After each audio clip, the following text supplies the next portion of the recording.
Ahu Huri Urenga is unlike most ceremonial platforms on Rapa Nui. Rather than standing along the coast, it occupies an elevated ridge inland from the sea. Its ceremonial plaza extends eastward. Nearby are a carefully constructed rectangular paved feature, mortuary remains, and evidence of multiple phases of use. The moai itself appears to have 4 hands, although archaeologist William Mulloy concluded this resulted from a later recarving rather than an original 4-handed sculpture. More than 50 years after excavation, the monument continues to raise important archaeological questions. Its purpose remains open to interpretation.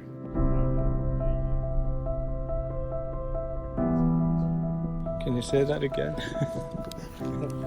This moai is facing where the Pleiades would appear in June 21st, about 3 hours before the sun coming up. So it was that announced the change in seasons, because the Pleiades in June would be a change of seasons, important, because it was a time in which they would start planting here. Yeah, okay. So And in the northern hemisphere, and Hawaii and all the other islands that are north of the equator, it was a time in which they would start harvesting all the goods that they had planted before. Okay. This kitchen here, there were human bones there in that area. Okay. And this one, I think it is, I don't remember what it is oriented to, but it is has an orientation also. Okay. And the plaza has a different angle with the altar itself, and the angle of the plaza is where the belt of Orion goes down into the ocean. Yeah. Wow. Because all these altars, they are full of relationships with the stars. All of them. All of them. Wow. If you go to Tahai, the other monument that is by the ocean over there, you have this roundhouse. Yeah. That roundhouse has 4 doors. Yes. The first door is oriented north-south. Okay. That's the axis on which the sky turns. Okay. The second door, if you look from inside the door, you will see the statue with a hat on. It's in the middle of the door. That indicates where the star Vega goes down. And Vega disappears in the ocean the day that the Pleiades rises. Okay. And then the second door is oriented to the second statue and the second altar, and that one is oriented to the Pleiades. And the fourth door, if you look through the door, it cuts the big altar just in half, and that is exactly where the belt of Orion goes down. Okay.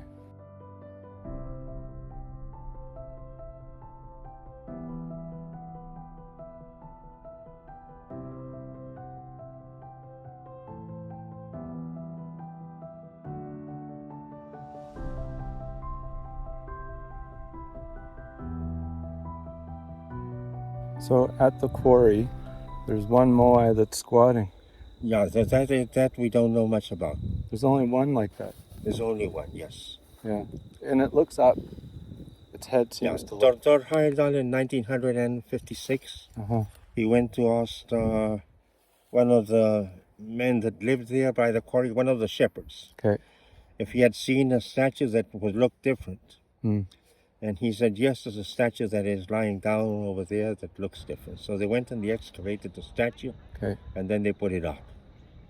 And it's facing in the direction that they put it up. If that was the direction that the statue was standing, we don't know. Right, yeah. And then the discussion started if that was an older statue or if it was a newer statue than the other statues. Okay.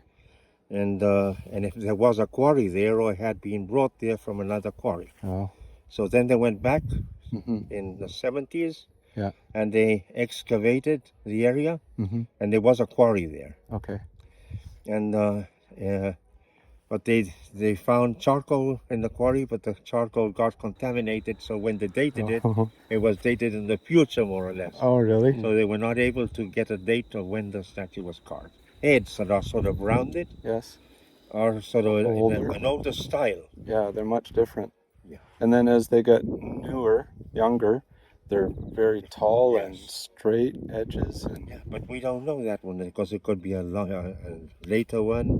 If it was representing an Ariki, a chief, or a priest, I don't know. yeah, wow.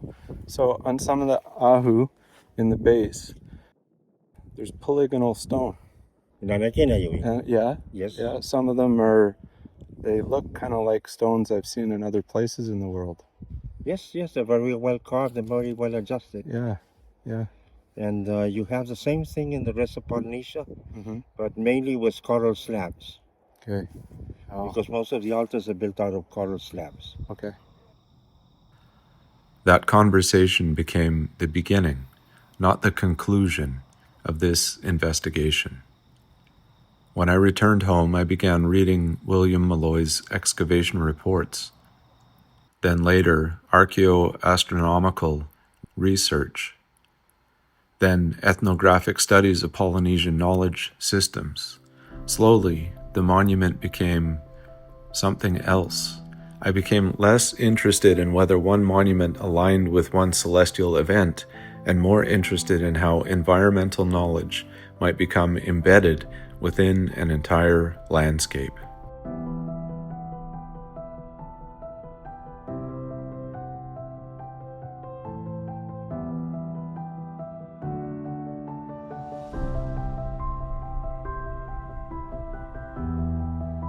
Across Polynesia, astronomical observation was never simply about the stars. It helped determine when to fish, when to plant, when to travel, when seasons changed. The archaeological evidence demonstrates that this knowledge existed. The more interesting question is how that knowledge endured. Knowledge does not survive because people remember. Knowledge survives because societies build ways of remembering: monuments, stories, ceremonies, landscapes, architecture. Together, they become part of a system through which knowledge is preserved, communicated, and renewed.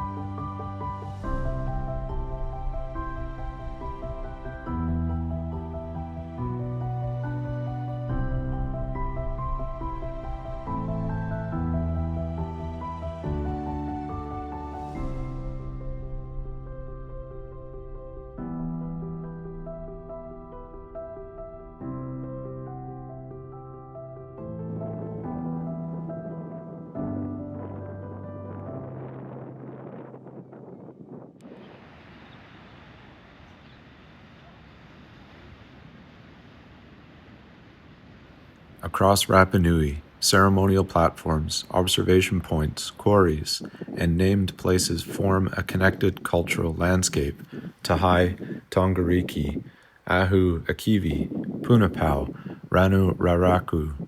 Each contributes something different.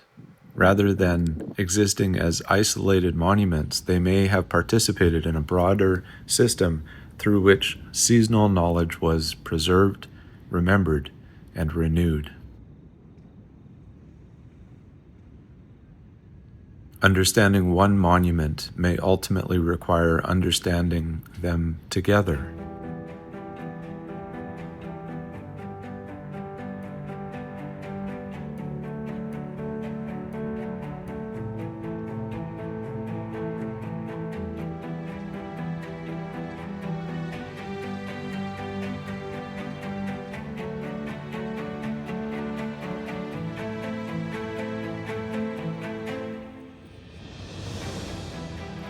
Research rarely ends with certainty. More often it changes the question. The archaeological question is not whether astronomy existed in Rapa Nui society. The evidence demonstrates that it did. The deeper question is how environmental observation became durable enough to survive across generations, not simply in memory, but in places. the purpose of Ahu Huri Urenga remains open to interpretation, whether it functioned primarily as a ceremonial platform, a mortuary complex, an astronomical reference point, or some combination of these is still debated. What the archaeological evidence increasingly suggests, however, is that knowledge can become embedded within landscapes designed to endure. Perhaps monuments do more than commemorate the past. Perhaps they become places where observation is transformed into memory, and memory into knowledge capable of outlasting those who first created it.